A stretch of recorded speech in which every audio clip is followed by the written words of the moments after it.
criança já apresentou algum comportamento estranho ou fora do normal?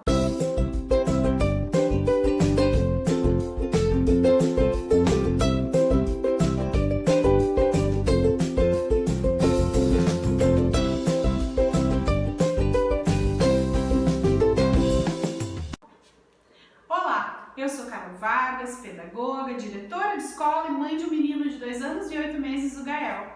Olá, sou Dejair Grilo, psicopedagogo, diretor de uma empresa de recreação cultural e pai de uma menina linda, a Camille, de 7 anos. E nós estamos aqui hoje para falar sobre os 14 sintomas que tu, olhando para o teu filho, apresenta de forma diferente. Isso aí, é aquilo assim que tu vai olhar para tua criança, o comportamento que ela está apresentando naquele momento, e se apresentar dessas 14 dicas que a gente vai deixar para vocês, ligou o sinal de alerta. Vamos ficar atento que talvez tenha alguma coisa aí que a gente precisa olhar com mais carinho, com mais cuidado, né? A grande questão é entender que é um comportamento que não está no natural da criança. Normalmente não é assim, opa, alguma coisa está acontecendo e eu tenho que estar atento a isso. Quando aparecer um desses comportamentos, tem alguma necessidade emocional que não está bem atendida. Então a gente precisa logo olhar para o comportamento da criança, descobrir qual é o sentimento que está desenvolvendo aquele comportamento e atender essa necessidade. E aí o comportamento tende a cessar. Exato. O primeiro que nós queremos falar então é sobre a agressividade. Quando a criança apresenta esse comportamento, né, algo de diferente está acontecendo dentro dela. E uma coisa que nós temos que entender, se tratando de crianças, é que eles não têm maturidade para lidar com o que eles estão sentindo. Então é natural que uma criança, ao resolver alguma situação, né, ou para apresentar aquilo que está dentro dela, ela resolve dessa forma. Nós sabemos que nós temos sempre, né, o cérebro primitivo, o emocional e o racional. E que a criança, ela parte as suas reações sempre do cérebro primitivo, né? Ela vai reagir daquela forma, baseado nas suas emoções, e o racional, que não está maduro ainda, né, não consegue controlar esse tipo de comportamento. Então é importante nós estarmos atentos. Em geral, uma criança não consegue externar o que sente, né? Então, através do diálogo, né? Dificilmente ela senta e diz, papai ou mamãe, estou passando por essa dificuldade. Ela começa a apresentar um comportamento diferente e às vezes esse comportamento é agressivo. Então, ela está nos mostrando que alguma coisa está desestabilizada e a gente precisa olhar com cuidado para essa criança para entender o que está acontecendo, né? Sempre com muito acolhimento, com muito amor, com muito cuidado, com muito carinho, né? Porque quando a gente fala de necessidade, é importante que a gente entenda isso, né? Quando é uma necessidade, é um sentimento da criança, os sentimentos precisam ser acolhidos, né? Porque é o que ela sente, tem direito de sentir o que sente. Então, assim como adulto, a gente tem que acolher os sentimentos. Outra questão também que pode estar acontecendo e que liga lá o nosso sinal de alerta é uma criança, por exemplo, que está tentando se machucar. Acontece, né? A gente pode dizer, meu Deus, Carol, sim, mas acontece, né? Então, preste atenção, uma criança que está ou tentando se machucar ou se colocando em situações de risco para que possa se machucar. Então, isso pode estar despertando aí na gente, né? Um alerta de que essa nossa criança está com uma necessidade de alguma atenção mais especializada, que a gente tem que olhar para essa criança, ver daqui um pouco o que ela está assistindo, o que ela está vendo, se ela tem muito acesso à internet, o que essa criança está vendo então lá no celular, que a gente não está percebendo. Então, a gente tem que ficar muito atento a isso. Exato. O próximo seria evitando os familiares. Quando as crianças começam a apresentar esse comportamento de isolamento, a gente tem que estar muito atento. Porque a criança provavelmente está tendo algo dentro dela que ela não está conseguindo lidar. E aí, nesse momento, ao invés de externar, e aquilo que, né, a gente estava falando agora mesmo, da capacidade que a criança tem de colocar o que ela está passando, o que ela está sentindo, ela acaba se isolando. Esse isolamento é sempre, né, algo que a gente tem que estar atento para perceber se não é o momento de buscar uma ajuda.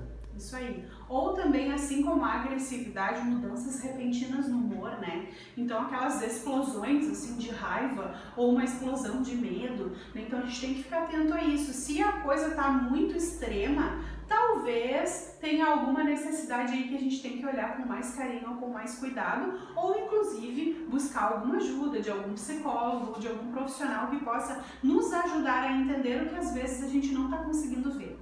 Não esquecendo que nós estamos falando de questões diferentes, aquilo que não está na naturalidade daquela criança. E com certeza a dificuldade para se concentrar é uma delas. Se normalmente o teu filho tem facilidade ou tinha um hábito de se concentrar com mais facilidade e está perdendo essa habilidade ou ele está com dificuldade de se concentrar, é algo que nós temos que estar atentos, porque também pode ser um indício de que algo de diferente está acontecendo. Isso aí. Ou talvez uma dificuldade para dormir, ou a criança está tendo muitos pesadelos, né? A gente tem que entender que durante o sono, a criança o cérebro da criança não para, né? Na verdade, de nenhum ser humano. Ele não para, inclusive, enquanto a gente dorme. Ele está reorganizando tudo que a gente viveu ao longo do dia, né? E está processando o que ele vai guardar, o que vai armazenar, o que vai ficar no consciente, no subconsciente. É durante o horário do sono que isso acontece. Então, se a criança está expressando muitos pesadelos, talvez ela está vivendo um medo muito intenso, alguma coisa que ela não está sabendo externar para ti, ou ela está tendo dificuldade para dormir. Bom, presta atenção, o sono é muito importante na infância, então é sempre muito importante a gente estar atenta que a nossa criança tenha um sono de qualidade e que ela possa descansar e que ela possa, a partir daquele momento do sono, reorganizar tudo que ela viveu ao longo do dia. E se ela não está conseguindo fazer isso, é outro sinal de que alguma coisa pode estar... Aproveitando o que a Carol acabou de dizer, também é importante a gente lembrar, né, de estar atento ao que a criança está vendo, né?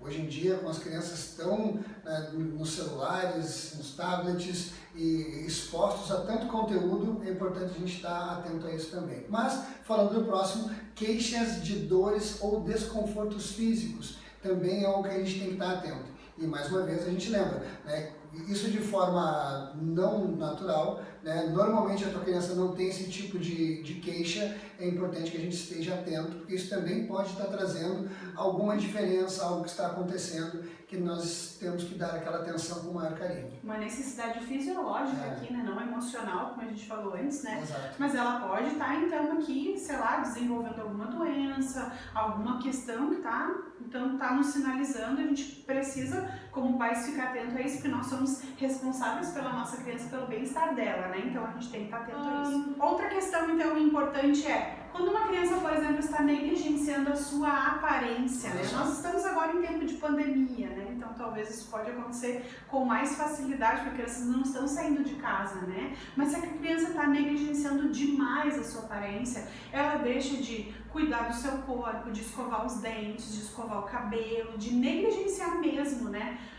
Tem alguma coisa com a autoestima dessa criança aí que não está muito boa. Então a gente precisa também olhar com muito carinho e com muita atenção, porque daqui a um pouco essa nossa criança pode estar passando por algum problema de estima mesmo, de autoestima, e está enfrentando outra dificuldade quanto a isso. Assim como a obsessão pela aparência, né? A obsessão pelo peso, a gente também tem que estar atento, que se a criança começa a apresentar essa obsessão, assim como a negligência, ela traz, né, aquele alerta de opa, né? E aí essa questão da obsessão hoje em dia, eu chamo a atenção para uma outra questão, que é a questão das influências, né? E principalmente as influências digitais. Hoje em dia, com as crianças vendo tantas coisas, elas podem estar já tomando aquela condição do que é o adequado, do que seria, né, o padrão, né, de moda ou padrão de aparência, e criando já dentro dela, desde muito pequena, essa busca por isso, que com certeza vai ser muito pesado na vida adulta. A gente tem que cuidar com esses estereótipos exagerados de beleza, né? Então,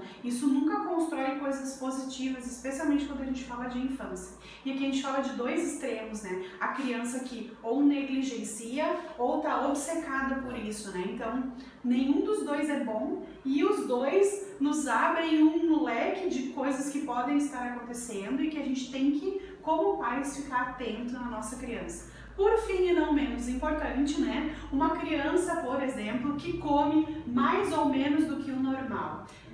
Geralmente, e agora a pandemia é demais, a gente tem muitos relatos de pais até que vêm conversar com a gente e que falam, nossa, meu Deus, eu não paro de fazer lanche, a minha criança tá comendo e comendo muito, em casa tá sempre comendo, né? Então, a gente vive hoje, em especial falando da pandemia, né, uma questão de muita insegurança, né? É um tempo muito novo, é tudo muito novidade, a gente não sabe o que vai ser amanhã. O adulto vive isso, a gente passa isso para as nossas crianças também, elas também têm vivenciado isso. Então é um momento de mais ansiedade.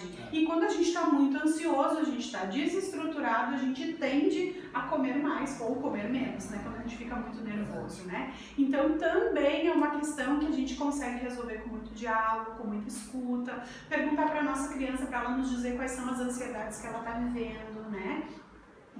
O que ela está passando, o que ela está sentindo com base no que ela está vivendo, ajuda ela já a reorganizar tudo isso e conseguir enxergar então o futuro com mais perspectiva, né? Verdade. E também a questão de estar implementando atividades físicas, ou eu observei que meu filho está comendo mais. Isso é um indício que eu estou vendo que ele está com essa questão da ansiedade latente dentro dele. O que eu posso fazer? Com certeza direcionar. Se eu consigo direcionar com atividades físicas, né, com atividades que vão estar dispersando essa ansiedade, com certeza vai estar melhorando o dia a dia das nossas crianças.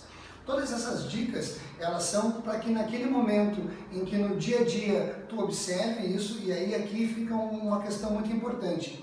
Nós tendemos a não observar isso de forma naturalizada. A gente vai considerando que as coisas estão acontecendo na sua regularidade, quando na verdade nós temos sim, como pais, de estar atento a cada uma desses sintomas que a gente disse, porque se isso está acontecendo de diferente do teu filho, é porque precisa de um comportamento, uma atitude diferente tua, para que a gente possa mudar essa realidade. E outra coisa que é importante a gente dizer é que quando as nossas crianças estavam na escola, a gente também tinha o olhar da escola frente a essas questões, né? E muitas vezes, porque a gente ficava pouco tempo com os nossos filhos, em primeira mão isso chegava da escola. Ó, a gente está percebendo esse comportamento, precisamos ver o que está acontecendo, precisamos buscar ajuda. Mas como agora essas crianças estão somente debaixo dos nossos olhares, maior ainda é a atenção que os pais precisam ter com relação às suas crianças, né? Frente a esses sintomas que a gente levantou.